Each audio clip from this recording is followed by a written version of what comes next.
প্রশ্ন, প্রিয় শায়েখ, আমাদের কিছু যুবক বৃন্দের তরফ থেকে আপনার কাছে একটি প্রশ্ন।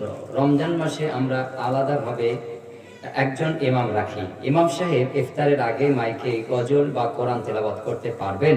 বিস্তারিত বলার আবেদন।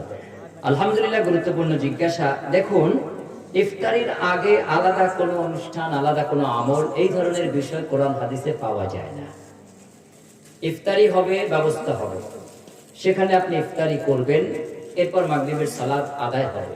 ইফতারিতে জাঁকজমকপূর্ণ অনুষ্ঠান, এটাও সুন্নাত নয়। এখান থেকেও, এই আনুষ্ঠানিকতা থেকে আমাদের বেরিয়ে আসতে হবে।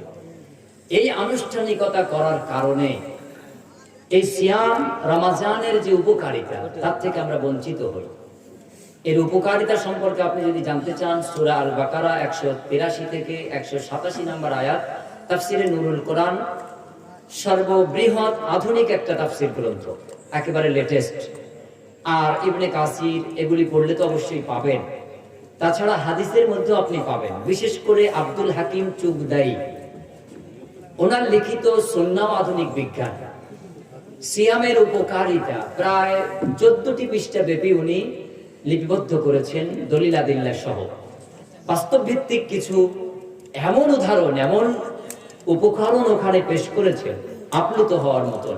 সেটা হলো, আপনি যদি নির্দিষ্ট সময়ে আহার পানাহার থেকে বিরত থাকেন, স্ত্রী সম্ভোগ থেকে বিরত থাকেন, সূর্য অস্তের সাথে সাথে যদি আপনি ইফতার করেন, এবং এই ইফতারগুলিতে যদি খেজুর, পানীয় এবং সাধারণ উপকারী জিনিসপত্র থাকে, পচা তেলে ভাজা পোড়া এসব যদি না থাকে, শরীরের জন্য ক্ষতিকারক এই ধরনের কোন কেমিক্যাল যুক্ত খাদ্য যদি না থাকে, ফরমালিন যুক্ত ফলমূল যদি না থাকে, তাহলে এই যে রোজার উপকারিতা, সেটা হলো আপনার দেহের 100টা রোগের মধ্যে উনি বলছেন 70 থেকে 75টা রোগ নিরাময় হয়ে যেতে পারে। বিজ্ঞানের আলোকে বলছেন, এটি বিজ্ঞানের কথা। সিয়ামের এত উপকারিতা, পূর্ণ 1 মাস যদি আপনি রোজা রাখেন, তাহলে এই উপকারিতাটা আপনি পেতে পারেন। 100 ভাগ রোগের মধ্যে 75 ভাগ রোগ, অর্থাৎ আপনার 3 ভাগের 2 ভাগ রোগ নির্মূল হয়ে যেতে পারে 1 মাস সিয়াম সাধনায়। কিন্তু আমাদের কি তা হয় না কেন? কারণ আমরা ইফতারিতে এত রকম আয়োজন করি, সেই আয়োজনের মধ্যে ভাজা পোড়া, শরীরের জন্য ক্ষতিকারক এত বেশি, যে তার জন্য আমাদের রোজার যে উপকার, সিয়ামের যে উপকার, সেইটা হারিয়ে যে ক্ষতি সাধন হয়। পরবর্তীতে দেখা যায় আমরা প্রেসারের রোগী হই, সুগারের রোগী হই, আমরা আলসারে আক্রান্ত হয়ে যাই, গ্যাসে আক্রান্ত হয়ে যাই। অতএব আমাদের ইফতারির তালিকায় থাকবে ফ্রেশ, পিওর খেজুর, বিশুদ্ধ পানীয় এবং কোমল জাতীয় পিওর বিশুদ্ধ খাদ্য। তাতে আপনি অল্পে তুষ্ট হবেন, শরীরের জন্য উপকারী হবে। পেট যত ধরে তত ভরো, এই নীতি পাল্টাবেন। আবার আমরা দেখেন সাহারির সময় এত রকম খায় যে পেট প্রায় পারলে ফেটে যায়। এত সময় না খেয়ে থাকতে হবে না, এটার দরকার না।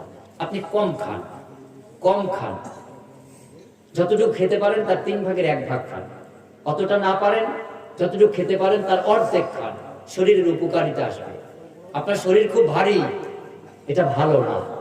আমার শরীর হালকা, এতটাও ভালো না। আর একটু যদি বেটার থাকতো ভালো হতো আপনার মনে হচ্ছে, কিন্তু আমার দৃষ্টিতে আমি খুব আলহামদুলিল্লাহ ভালো আছি। তো হালকা শরীর আলহামদুলিল্লাহ ভালো। অতএব আপনি ভারী হতে যাবেন না। আপনি ইফতার, সাহারি এর যে উপকারিতা, হাদিসে ওই অধ্যায়গুলি পড়েন, দেখেন নবী এবং সাহাবীরা কিভাবে অল্পে তুষ্ট ছিলেন, অল্পতে ইফতার করতেন, অল্পতে সাহারি করতেন। এর মধ্যে উপকারিতা। বরং এই ক্ষেত্রে আনুষ্ঠানিক বাড়াতে যে, রূপ দিতে যে, আমরা এর আগে অনেক অনুষ্ঠান বাড়িয়েছি। একান্ত প্রয়োজনে যদি সেই ধরনের কোনো কিছু দরকার হয়, সেটা ভিন্ন ব্যাপার। এলাকার মাশায়েখগণের কাছ থেকে পরামর্শ করে সিদ্ধান্ত নেবেন। অন্যথায় সামগ্রিকভাবে আমরা এই ধরনের কোনো আমল আখলাক চালু করব না, যেটা কোরআন এবং হাদিসে নবী এবং সাহাবীরা রাসূলুল্লাহ সাল্লাল্লাহু আলাইহি ওয়াসাল্লামের জামানায় করেননি।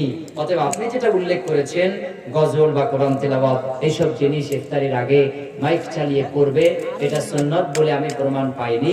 অতএব এর থেকে বেঁচে থেকে ব্যক্তিগতভাবে আমরা ইফতারির পূর্ব মুহূর্তে প্রস্তুতির সময় আমরা দোয়া, দুরূদ, তাসবিহ, তাহলিল, ইস্তিগফার